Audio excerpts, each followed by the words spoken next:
Welcome back to another mini blog. সবাই কেমন আছো?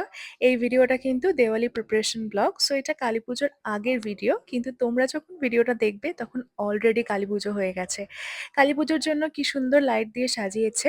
মার আর আমার বেশ কিছু জিনিসপত্র কেনার ছিল। সো ওইজন্যই আমরা বেরিয়েছিলাম। তবে ওইদিনই আমি কলকাতা থেকে ফিরেছিলাম তো তাই ফেসটা একটু টায়ার্ড লাগছে। যাই হোক, প্রথমেই আমরা গিয়েছিলাম একটা জামাকাপড়ের দোকানে। সেখান থেকে একটা জামা কেনার ছিল। আমার জন্য কিছু নয়, এটা আমার ফ্রেন্ডের। সো ওর দুর্গাপুজোর গিফট পাঠানো হয়নি, তো ভাবলাম এখন পাঠিয়ে দিই, ও কালীপুজোয় পড়তে পারবে। রাস্তায় বিভিন্ন রকমের ডেকোরেশন আইটেমের দোকান বসেছিল, যেমন আর্টিফিশিয়াল ফ্লাওয়ার, বিভিন্ন রকমের প্রদীপ। এত ভ্যারাইটির প্রদীপ ছিল। যাই হোক, আমি বেশ কিছু প্রদীপ কিনেছি। আর তাছাড়া এবছর আমি ফার্স্ট টাইম রঙ্গোলি দেবো, তো তার জন্য যে জিনিসপত্রগুলো দরকার ছিল সেগুলোও কিনেছি। গিয়েছিলাম তো মায়ের জন্য জুতো দেখতে, তো মায়ের পছন্দ হয়নি, আমারই লাস্ট পর্যন্ত একটা জুতো পছন্দ হয়ে গেল।